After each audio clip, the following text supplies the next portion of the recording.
نعت شریف ملاحظہ فرما لیجیے. یہ نعت میں آپ کو تحت اللفظ سناؤں, آپ اسے سنیے اور آپ کو بہت زیادہ لطف آئے گا. اس سلسلے میں ذرا سا میں کسی شعر کے بارے میں کسی تمہید کا قائل نہیں ہوں. سننے والے کی بھی توہین ہے, شعر کی بھی میری توہین ہے کہ شعر اتنا کمزور ہے جب تک ڈرامے بازی نہ کروں آگے کچھ کا کہوں نہیں تو اس کا مزہ نہیں ہے.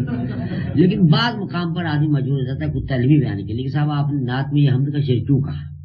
یہ سوال پیدا ہوتا نہیں تو آپ نے تو حمد ہے نعت نہیں ہے. تو اس لیے میں یہ آپ کو وجہ بتا رہا ہوں. بجنور کے اس میں جونپور کے مشاعرے میں گیا تھا. پیشے یہ بھی بہت خطرناک زمین لگا ردیف سے کہ پیشے نگاہ ہے شوق جو وہ جلوہ گر لگا. پیشے نگاہ ہے شوق جو وہ جلوہ گر لگا, آج اپنا بھی نماز میں جی کس قدر لگا. پیشے نگاہ ہے شوق جو وہ جلوہ گر لگا, آج اپنا بھی نماز میں جی کس قدر لگا. اب جو لوگ وہاں ہوا ہیں اس سرزمین میں ان کو لطف آئے گا اس نعت کا زیادہ. آج اپنا بھی نماز میں جی کس قدر لگا, اور طیبہ کی حد میں پاؤں رکھا تھا کہ علامہ. طیبہ کی حد میں پاؤں رکھا تھا کہ علامہ, کس درجہ آج اپنے گناہوں سے ڈر رہا. طیبہ کی حد میں پاؤں رکھا تھا کہ علامہ, کس درجہ آج اپنے گناہوں سے ڈر لگا. اور ہر قدم پہ عرض مدینہ تیرے نثار. تیرے نثار صحرا میں بھی جو بیٹھے تو اپنا ہی گھر لگا. ہر قدم پہ عرض مدینہ تیرے نثار, صحرا میں بھی جو بیٹھے تو اپنا ہی گھر لگا. ملاحظہ فرمائی کہ اس وقت تو بھی جوش میں ہے اور وہ در بھی ہے.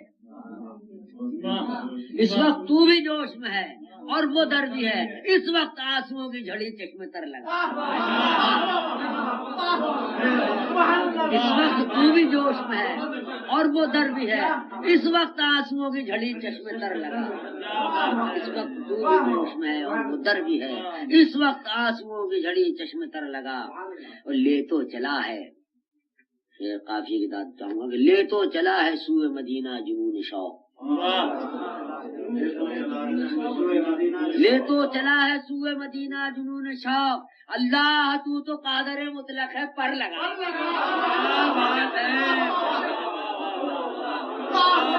قادر مطلق لے تو چلا ہے سوئے مدینہ جنون شوق, اللہ تو قادر مطلق ہے پر لگا. اللہ تو قادر مطلق ہے پر لگا. اب یہ الٹی بات کہہ رہا ہوں, لذت سفر بھی بڑی چیز ہے صاحب. جو تکلیف ہوتی ہے سفر میں اس کی کیفیت کو بیان کر رہا ہوں. اللہ اور راہ مدینہ دراز کر, اللہ اور راہ مدینہ دراز کر. یہ فاصلہ تو مجھ کو بہت مختصر ہے. اللہ اور راہ مدینہ دراز کر, یہ فاصلہ تو مجھ کو بہت مختصر لگا. اور اس میں اپنے پہ طنز کیا ہے کہ شاہنشاہ مدینہ کی چوکھٹ پہ کیا جھکا. شاہنشاہ مدینہ کی چوکھٹ پہ کیا جھکا, کتنا بلند آج مجھے اپنا سر لگا. شاہنشاہ مدینہ کی چوکھٹ پہ کیا جھکا, کتنا بلند آج مجھے اپنا سر لگا. کتنا. اب یہ حقیقت ہے اس مسئلے میں کہ ایسے تھے صاحب, ان کا نام نہیں لوں گا, بازی اذیت بنے ہوئے تھے راستے پر, مگر مسئلے کی کیفیت سنیے. اور حقیقت بھی ہے اس میں کہ فیضان ہے یہ راہ مدینہ کا ہے شمیم. اس راہ میں اردو بھی رفیق سفر لگا. فیضان ہے یہ راہ مدینہ کا ہے شمیم, اس راہ میں اردو بھی رفیق سفر لگا.